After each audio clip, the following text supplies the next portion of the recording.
6장의 전체의 이야기는 법궤를 다시 가지고 오는 그런 이야기를 하고 있는 겁니다. 사실은 이 법궤를 전쟁터에 가지고 나가서 그 법궤의 능력을 따라서 전쟁에 이기려고 이스라엘 백성들이 블레셋 사람들과 싸울 때 가지고 나간 거잖아요.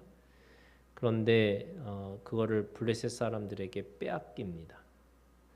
그리고 그 빼앗은 것을 블레셋 사람들이 그 자기네 신전에 두었다가 나중에 신전이 무너지니까 그거를 다른 지역으로 보내고 또 다른 지역으로 보내다가 할 수 없이 그냥 이그 법궤를 이스라엘 백성들에게 다시 돌려주죠.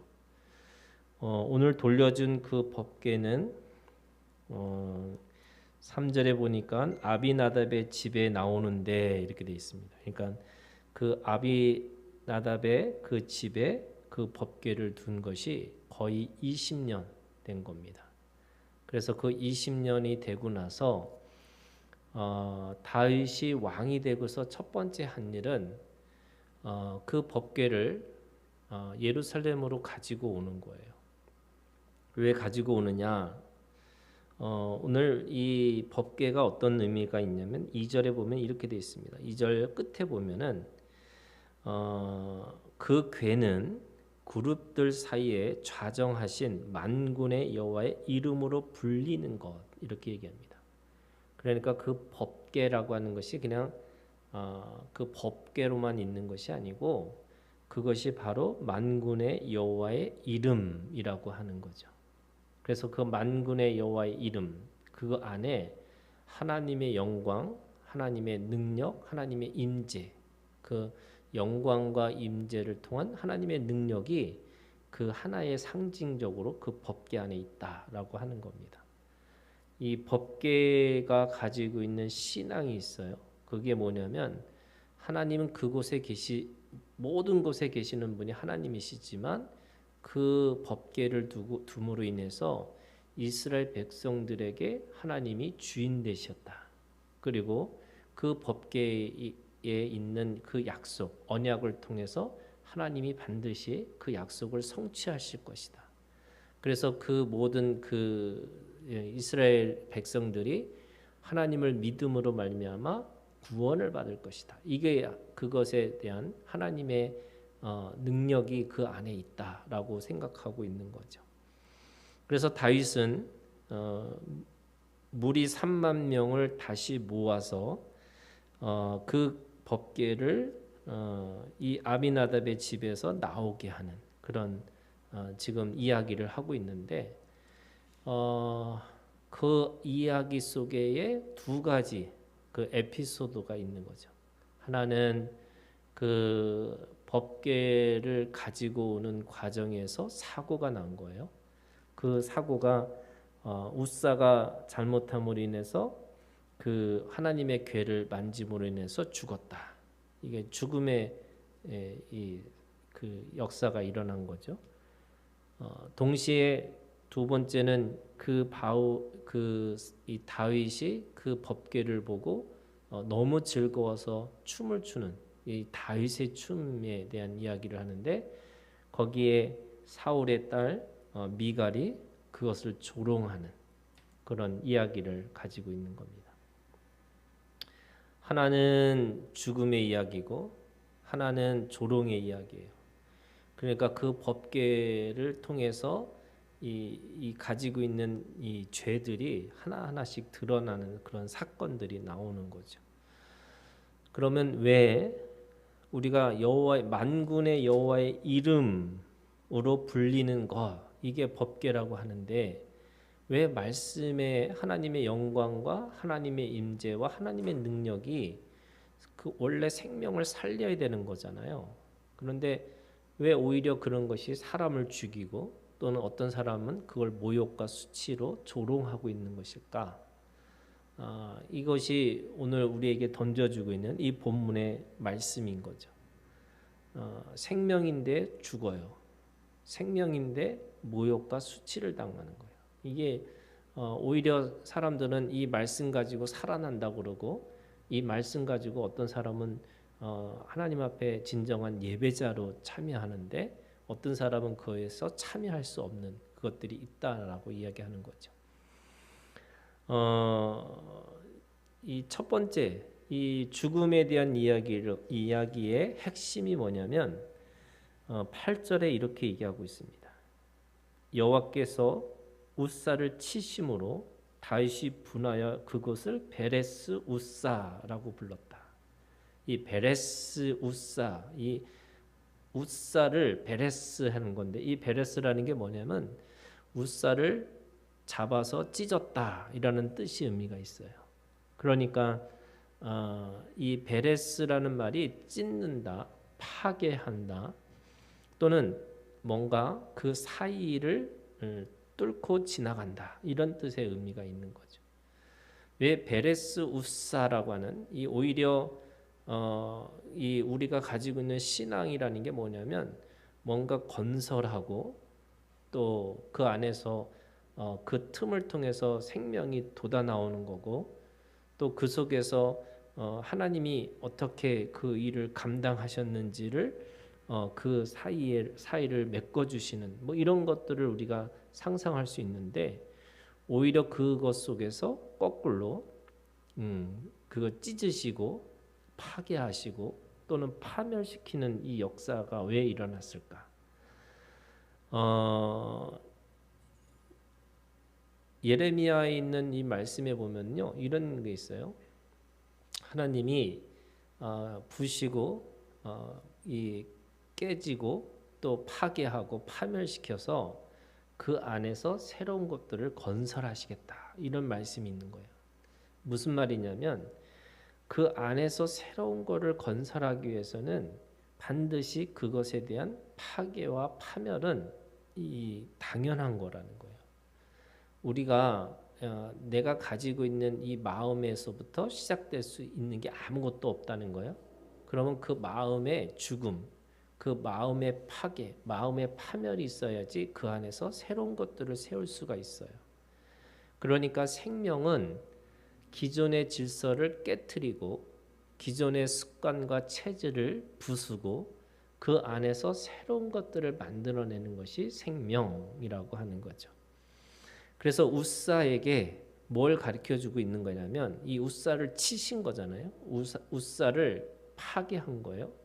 왜 우사를 파괴하고 왜 그를 파멸시켰을까라고 생각해 보면 그들이 가지고 있는 20년 동안 하나님의 법궤를 다스리는 것에 대해서 잊어버린 거예요. 자, 그들이 했던 일이 뭐냐면요. 이렇게 시작합니다. 3절에 아비나답의 집에서 나오는데 아비나답의 아들 우사와 아요가 그 새 수레를 모으니라 이렇게 해요. 지금 수레인데 새 수레를 만들었다는 거예요. 무슨 말이에요? 나름대로 정성을 들였다는 거죠. 왜냐하면 법궤니까 하나님의 법궤니까 내가 최선을 다해서 수레를 만들어서 이 수레를 잘 모셔야지 이렇게 생각한 거예요. 그 다음에 4절에 산에 있는 아비나답의 집에서 하나님의 궤를 싣고 나올 때 아효는 궤 앞에서 갔어요. 그러니까 뭔가 이 궤를 맡고 있는 어떤 것으로부터 자신이 먼저 그렇게 해치고 나갔다는 거예요. 그리고 5절에 보니까 온 족속은 잣나무로 만든 여러 가지 악기와 수금과 비파와 소구와 양금과 재금으로 여호와 앞에서 연주했다. 그러니까 지금 나름대로 최선을 다해서 그 법궤를 모시려고 하고 있는 거잖아요. 그런데 그들이 나곤의 타작마당에 이르러서는 소들이 뛰므로 이렇게 돼 있어요. 원래 그 블레셋에서 이 이스라엘로 들어올 때 소의 이야기를 아시잖아요. 그 소들은 뒤돌아보지도 않고 참 그렇게 법궤를 몰고 들어온 거예요. 근데 왜 뛰었을까? 뭐 여러 가지가 있을 수 있지만 이 소가 뛰었다라고 하는 이것도 사실은 이 하나님이 뭔가 그것에 대해서 시험하시는 거예요. 이게 어떻게 보면 테스트하는 거죠. 근데 웃사가 손을 들어 하나님의 궤를 붙들었다 이렇게 얘기하는 거예요. 이게 소리가 왜 이렇게 울리죠? 좀 소리를 좀 낮춰 보세요. 이 소를 이 손을 들어 하나님의 궤를 붙들었다 이렇게 얘기하는데 그 붙들었다라고 하는 것도 되게 인간적으로 당연한 거죠. 왜? 법궤가 떨어지면 안 되니까 당연히 손을 대 가지고 그 법궤를 내가 딱 붙잡은 거예요. 어떤 면에서는 용감한 거고 어떤 면에서는 희생하고 또 그거에 대해서 분명히 자기가 대가 지불하기 위해서 그렇게 했다라고 할 수가 있는 거죠. 그런데 결과는 뭐예요? 죽음이에요. 그럼 왜 죽었을까? 그거는 오늘 이 말씀이 뭐냐면 원래 이 법궤를 메고 가는 거는 뭐예요? 반드시 제사장들의 어깨에 메고 옮기라고 하는 계명이 있는 거예요. 그럼 무슨 말이냐면 이들은 20년 동안 하나님의 말씀을 가지고 그 법궤를 어떻게 옮길까라고 하는 것에 대해서 생각하지 않고 인간의 정성을 들여서 하는 거예요. 그게 나쁜 건 아니에요. 그런데 뭐라 그래요? 그거 죽는다는 거예요. 그러니까 이게 어떤 의미를 갖고 있냐면 우리가 사람들이 생각하는 거예요. 참 인간적이고 참 좋고 사람도 좋고 뭔가 그 도덕적이고 윤리적이고 뭐 이런 거예요. 나쁜 짓 하지 않고 뭐 뭔가 사람들한테 해를 끼치지 않아 이렇게 얘기를 하는 거예요. 그런데 가장 결정적으로 뭐냐면 하나님의 말씀을 몰라요. 다르게 얘기하면 예수 그리스도를 몰라요. 그러니까 어떤 거냐면 착한 일을 하고 좋은 일을 해도 다 자기 방식대로 하는 거예요. 그래서 그게 자기한테는 엄청난 희생이고 자기한테는 얼마나 대단하게 뭔가를 좋은 일을 했다고 생각하는 거지만 오히려 그것이 하나님의 말씀하고 어긋나 있는 거죠. 잘못되어 있는 거예요. 이 블레셋에서 7개월 있었고 그 다음에 아비나답의 집에서 20년 동안 있으면서 당연히 법궤는 제사장들의 어깨에 메고 옮기라고 하는 말씀이 있음에도 불구하고 그들은 새 수레를 만들면서 즐겁게 뭔가 한다고 생각을 하는 거예요. 가장 중요한 게 뭐예요? 하나님의 말씀을 몰랐어요. 그걸 뭐라고 그랬냐면 방향이 달랐다는 거예요. 아무리 잘하고 노력했는데요. 그게 하나님의 방향하고 다르게 가 있는 거예요. 반대쪽으로 가요. 그러면 여러분 반대 방향으로 갈 때 비행기를 타고 가고 뭐 차를 타고 가고 걸어가는데 비행기 타고 가는 게 훨씬 빠르잖아요. 그런데 그 비행기를 타면 탈수록 뭐예요? 그 방향하고 멀어지는 거잖아요. 더 빨리. 무슨 말이냐면 사람들은 수단을 생각하는 거예요. 야, 그래도 내가 하는데 새 수레를 지어서 그래도 법궤를 잘 모셔야 되지. 뭐 이런 마음 가지고 있는 거잖아요. 그런데 방향이 달라요. 수레 싣고 가는 게 아니었어요. 내가 뭔가 떨어지면 잡아야지 이렇게 생각하는 건데 그거 잡지 못 이거 누구나 그 법궤를 손에 대지 말라고 하셨던 거예요. 그런데 사람들은 그 도덕과 윤리적인 관점에서 그런 어떤 방향을 계속 자신의 방향으로 생각하는 거예요. 자신의 입장과 자신의 노력을 가지고 뭔가 열심히 했는데 그러면 어떻게 돼요?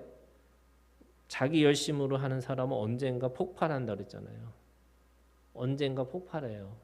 왜? 내가 이만큼 해줬는데 내가 이만큼 했는데 하나님의 방식과 하나님의 방법을 쓰는 게 아니고 끊임없이 자신의 노력과 자신의 열심을 해놓고는 나중에 나가 떨어지면서 하는 얘기가 내가 이렇게 했는데 이렇게 하는 거죠. 그래서 반드시 그거에 대해서 뭔가 대가를 원하는 거예요. 방향이 정확하게 해야지만 태도가 중요한 거죠. 그러니까 그 태도가 뭐냐면 악기와 수금과 비파와 소고와 양금과 제급을 막 옮기는 그 태도는 아무리 좋은다 할지라도 방향이 잘못되어 있으면 이게 잘못되어 있다는 거예요. 그러니까 이거를 성경 우리가 말씀으로 생각하면 우리가 가지고 있는 동기가 하나님의 법에 있느냐, 하나님의 말씀 가운데 있느냐 이거예요. 여러분 말씀이라는 게 이 성경에 적혀 있는 게 아니고요. 정말로 하나님의 생명의 성령의 법이라는 거예요. 그 법 가운데 내가 살고 있는지, 주님이 나한테 원하시고 나한테 끌고 가시는 이것의 방법이 늘 날마다 동기를 물으시는 건데 사람들은 늘 결과주의로 끌고 가려고 하는 거죠. 그래서 어떻게 하냐면 사람이 열심히 죽는 거예요. 근데 그 사람이 열심히 죽는다라는 말은 무슨 말이냐면 그 안에 여러분 이거를 아셔야 돼요. 하나님의 법이 있다는 거예요. 우리가 가지고 있는 사람의 열심히 하는 게 아니라 하나님의 법을 따라야 된다는 거예요. 그래서 우리가 종교 생활을 하는 게 아니라 신앙 생활을 한다는 게 뭐냐면 우리가 하나님의 말씀대로 살아가는 거지. 그래서 정과 욕이라는 게 두 가지가 다 십자가에 못 박혀야 되는 건데 정이라는 게 뭐냐면 사람들의 감성에 잡혀 있는 거고요. 욕이라고 하는 거는 자기가 뭔가를 계속 뭔가를 열심히 하겠다고 이 두 가지가 다 뭐예요? 십자가에 못 박혀야 된다는 거예요. 그래야지 하나님의 온전한 기준, 하나님의 진리, 그 하나님의 사랑 가운데 그 안에서 내가 그 일을 감당하고 사는 건데 그렇게 살 때마다 정에 속한 사람과 욕에 속한 사람에게 계속해서 말을 듣겠죠. 그럼에도 불구하고 그것이 맞다는 거예요.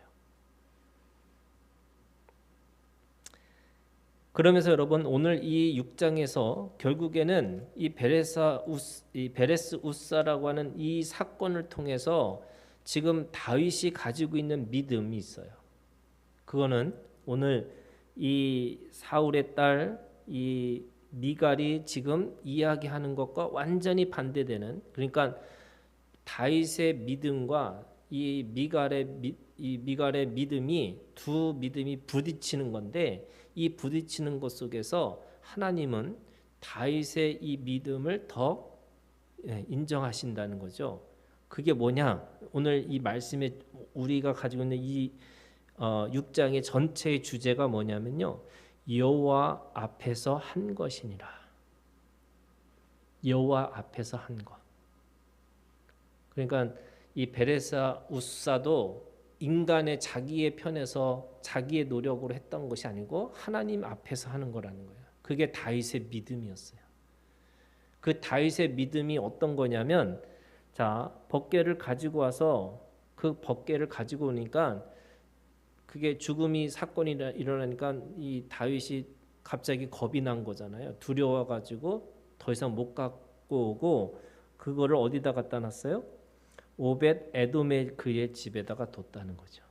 그런데 이 오벳 에돔이라는 사람은 사실은 이 블레셋 성읍인 가드 출신이에요. 그러니까 이방인의 출신인데도 불구하고 하나님의 법궤가 가니까 그 집안에 복을 주셨다 이렇게 얘기를 해요.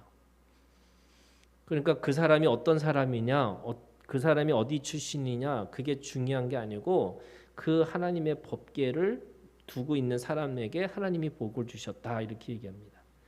그러면서 그 법궤를 다시 그 소식을 들은 다윗이 그거를 다시 끌고 들어오려고 하는 거예요.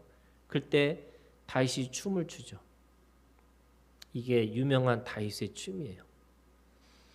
근데 그 다윗의 춤은 이스라엘 왕에게 어울리지 않았던 것처럼 보여요.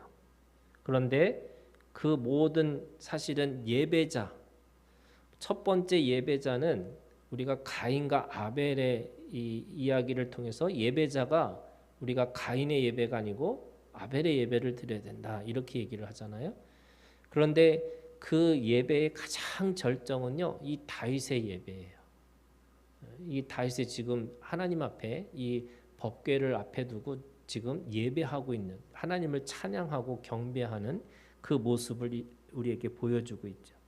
자, 첫 번째가요. 이 다윗의 예배는 14절 다윗이 여호와 앞에서 힘을 다하여 춤을 추는데 그때 다윗이 벳 에봇을 입었더라. 이 벳 에봇이라는 거가 제사장들의 입는 옷이라고 생각하지만 사실은요 어떤 예식복이에요. 그러니까 아주 특별한 옷을 입고 하나님 앞에 나왔다는 거예요. 자, 이게 어떤 거냐면 우리가 신약으로 얘기하면 이런 거예요. 우리들의 옷을 입고 가면 누구든지 다 무슨 예배를 드리냐면 죄의 예배를 드려요. 왜요? 우리가 얼마나 많은 죄를 졌어요. 그러니까 와가지고 맨날 하나님 내가 죽을 죄를 졌습니다. 이게 이 어떻게 보면 죄의 예배예요. 그런데 이 에봇이라고 하는 옷은 어떤 옷이냐면 신약에서는 그리스도의 옷을 입은 거예요. 무슨 말이냐면 십자가에서 죽으셔서 그 죽으신 보혈로 우리의 죄가 다 씻김을 받고 그분이 죽고 다시 부활하셔서 오늘도 우리가 부활의 몸을 가지고 주님 앞에 예배자로 선다는 거예요. 이게 우리의 그리스도 옷을 입은 자의 예배예요. 그러면 무슨 예배를 드릴까요? 거기에는 감사와 찬양과 그리고 기쁨의 예배를 드리는 거예요. 우리가 죄를 묵상하는 예배가 아니에요. 하나님 앞에서 기뻐하고 감사하고 찬양하는 예배. 이걸 하나 더 나가면요. 승리자의 예배를 드리셔야 돼요. 왜요? 내가 승리한 게 아니에요. 내가 무슨 옷을 입었어요? 그리스도의 옷을 입은 사람이에요. 이 그리스도의 옷을 입은 사람들에게는 하나님이 우리에게 승리의 노래를 부르라고 얘기하시는 거예요. 그래서 지금 이 다윗은 첫 번째 왕의 옷에서 하나님을 찬양하는 예식의 복을 입었다는 거예요. 그래서 왕의 예복을 벗고 예식의 옷을 입은 자. 이게 예배자죠. 두 번째는요. 15절에 다윗과 온 이스라엘 족속이 즐거이 환호하며 나팔을 불고 여호와의 궤를 메워오니라. 하나님의 말씀대로 준행하고 있는 거예요. 이제는 수레가 아니에요. 새 수레도 아니에요. 뭔가 자기네들이 만든 어떤 기발한 어떤 아이디어가 아니에요. 하나님의 말씀대로 궤를 메고 온 거예요. 그게 하나님 앞에서 드리는 예배예요. 그래서 우리가 드리는 예배는 이방인들이 드리는 예배, 뭔가 황홀경에 빠져가지고 뭔가 세상을 다 잊어버리고 뭔가 자기네들끼리 즐거워하는 그런 예배가 아니고 하나님의 말씀대로 이어져 가는. 그래서 여러분 이게 사람들이 많이 뭐랄까요 비판하는 것 중에 하나가 종교개혁 이후에 예식이 빠지고 자꾸 말씀 중심으로 돼가지고 이 목사가 주인공이 됐다. 예배의 주인공이 됐다. 그래서 예를 들면 이 천주교는요, 이 설교가 굉장히 짧아요. 한 5분, 10분, 길게 하면 15분. 왜냐하면 예식이 있기 때문에 그래요. 예식 중심으로 가는 거예요. 그런데 여러분 오늘 우리가 예배라는 게 뭐냐면 말씀이 있어야 되는 거예요. 그래서 사실은 이 종교개혁에 있어서 우리가 했던 것 중에 하나가 예배가 예식도 중요하지만 그 예식 가운데 말씀이 중심이 돼야 된다. 그게 어떤 감정과 어떤 사람들한테 막 뭔가 이 악기를 가지고서 뭔가 막 이게 붐업해가지고 사람들의 마음을 막 들뜨게 해가지고 막 이렇게 뭔가 내가 느끼고 경험하고 막 이런 거 얘기하잖아요. 근데 여러분 기독교 예배는 사실 그런 예배가 드리는 게 우리의 목적이 아니에요. 말씀대로 살아가게끔 하는 거예요. 그래서 막 사람들 쓰러뜨리고 뭐 하는 거 이게 사람들이 와 하잖아요. 근데 그래서 어쨌다는 거예요. 이런 거예요. 말씀대로 살고 있나? 이런 거예요. 제가 아는 분 중에 어떤 분은 성경 공부할 때 자기는 금요일마다 쓰러져서 이렇게 들어놓는 게 너무 좋대요.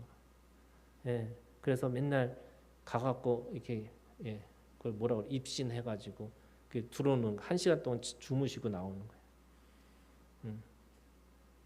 근데 여러분 뭐 그것도 뭐 한 번 하면 괜찮은데 그거 하다 보면 뭐가 되냐면요. 말씀을 안 들어요. 제가 우스갯소리로 하는 얘기 중에 하나가 애들이 막 청년부 애들이 막 붕붕붕 뛰면서 막 1시간씩 막 찬양해요. 그리고 설교 시간에 다 졸고 있어. 말씀 들을 시간이 없어. 왜 이게 떴는데 힘들잖아요. 좀 쉬어야 되지. 그러니까 거기다가 목사님 설교도 큰 소리도 나지도 않고 조곤조곤 얘기하니까 야 자기 좋고 시원하고 제가 미국에 갔는데 그 극장이 자기에 제일 좋더라고요. 껌껌하죠. 알아들을 수 없는 말 열심히 하죠. 그리고 뭐 여름에는 시원하고 겨울에는 따뜻하죠. 깜깜하죠. 5분 안에 재미없는 영화가 나오면 바로 저는 자는 거예요. 근데 그 버릇이 지금도 가끔 있어요. 이게 한국 영화도 잘 재미없으면 5분 만에 자요, 제가. 그리고 꼭 5분 전에 깨나. 그리고 다 본 느낌이야. 처음 보고 나중 보니까 다 본 느낌이거든요. 이게 예배가 그런 거예요. 여러분 예배가 그런 예배가 되면 안 되는 거예요. 그러니까 이게 정신 바짝 차리고 도대체 하나님의 말씀이 뭐라고 말씀하시는지 이게 뭐 어떤 뜻인지 이거 들어야 되는 거예요. 왜? 그게 안 들으면 잘못하가 내가 만져가지고 죽을 수 있어. 내 생각대로 해버리면 그것이 오히려 공동체의 해가 되거나 하나님 나라하고 아무 상관없이 되는 거예요. 세 번째는요. 17절이에요. 17절에 여호와의 궤를 메고 들어가서 다윗이 그것을 위하여 친 장막 가운데 그 준비한 자리에 그것을 두매 다윗이 번제와 화목제를 여호와 앞에 드리니라. 이 화목제, 번제와 화목제 여호와 앞에 드린다. 이 드리는 것이 우리가 가지고 있는 이 예배의 세 번째 중요한 거예요. 뭐냐면 내가 주님 앞에 드리는 제사인데 이 드리는 제사가 어떤 제사냐면 화목제라는 거예요. 이게 화목제는요 조금 달라요. 번제와 화목제라는 게 어떤 뜻이 있냐면 그 화목제를 가지고 제사 드리는 거 가지고 서로 교제하는 걸로 같이 함께 먹어요. 그러니까 이 예배의 가장 중요한 것 중에 하나가 뭐냐면 교제예요. 우리 인터넷으로 예배 드릴 수 있고요. 또 뭐 돌아다니는 인터넷 말씀이 얼마나 많아요. 그런데 여러분 거기에 뭐가 없냐면 교제가 없는 거예요. 예배는 교제가 있는 거예요. 하나님과 나의 만남도 있지만 옆에 있는 사람과의 만남이 있는 거예요. 그래서 제가 예배가 이렇게 예배만 끝나는 게 아니고 나가서 같이 밥 먹고 이야기하면서 함께 교제하는 것. 그것도 예배예요. 그러니까 지금 이 다윗의 예배가 결국에는 그걸 통해서 온 백성들이 그래서 나중에 뭐라고 얘기해요? 19절에 보세요. 19절 모든 백성 곧 온 이스라엘 무리에게 남녀를 막론하고 떡 한 개와 고기 한 조각과 건포도 떡 한 덩이씩 나누어 주매 모든 백성이 각기 집으로 돌아가니라. 함께 나눠주는 거예요. 결국에는 하나님 예배드리고 뭐 해요? 보이지 않는 하나님 앞에 예배드리고 보이는 사람들하고 함께 먹고 마시는 거예요. 그래서 이게 성만찬이라는 것이 있지만 초대교회에서는 그걸 애찬이라고 얘기를 해요. 왜 먹는 게 중요할까? 여러분 그걸 통해서 우리가 하나님 앞에서 서로 연합하고 연대하고 있다는 것을 실제로 그걸 경험하는 거예요. 그래서 정말 우리가 드리는 예배는 자기를 위한 자기의 구원, 자기의 열심 이게 예배가 아니고요. 정말 옆에 있는 사람들과 함께 나누는 예배인 거예요. 근데 미갈은 그거에 대해서 뭐라고 그래요? 여러분 조롱해요. 뭐라고 그랬냐면 종들이 볼 때도 너무 창피하다. 지금 미갈이 그 얘기하는 거예요. 근데 여러분 이 미갈이 뭐라고 표현하고 있냐면 이 성경에 있는 말씀에 이 미갈에 대해서 이렇게 얘기를 해요. 20절에 보세요. 다윗이 자기 가족에게 축복하러 돌아오매 뭐라고 불러요? 사울의 딸. 아니 이런 거잖아요. 다윗의 아내 미갈이 이렇게 얘기해야 되잖아요. 근데 지금 이 미갈을 표현할 때 사울의 딸 이렇게 표현을 해요.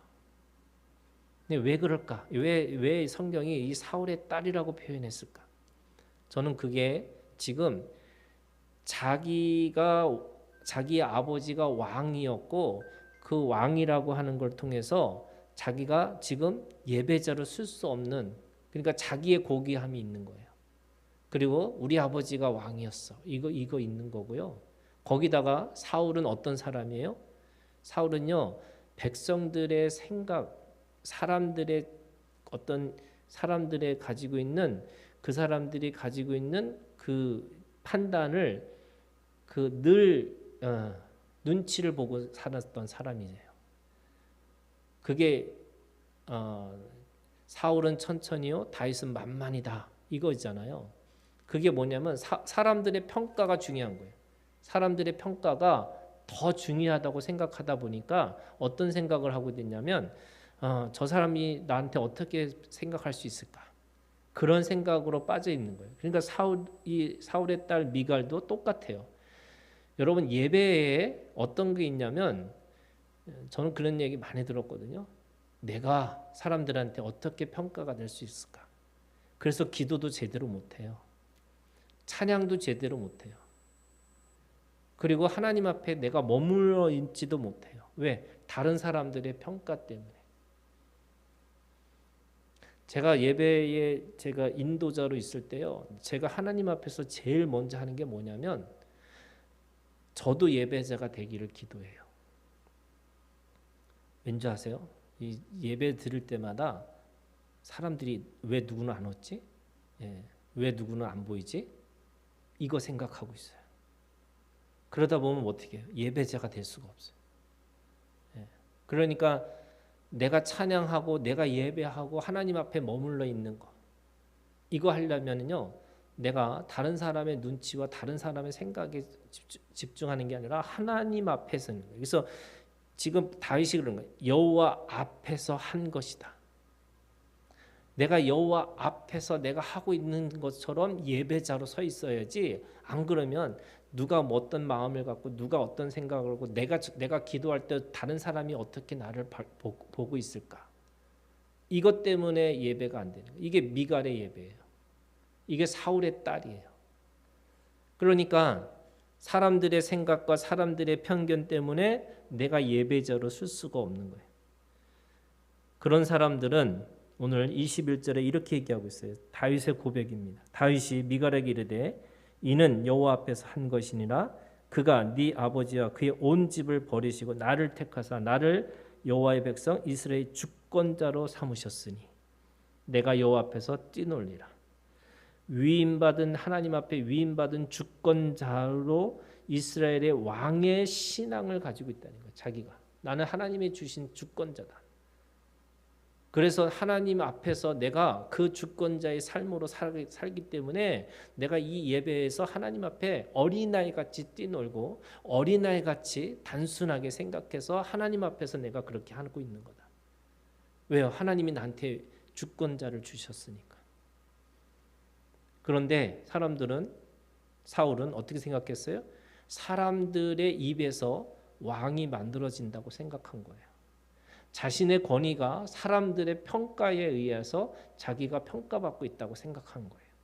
그래서 하나님이 주신 주권자인데, 하나님이 세우신, 하나님한테 위임받은 왕인데도 하나님을 보고 있는 게 아니라 사람들을 보고 있어요. 왜? 그 사람들을 통해서 내 인기가, 그 사람을 통해서 내 권위가 세워진다고 생각하고 있는 거죠. 여러분, 오늘 우리가 하나님 앞에서 예배하는 자가 이 다윗의 예배자로 우리가 하나님 앞에 거듭나기를 주님의 이름으로 축원합니다.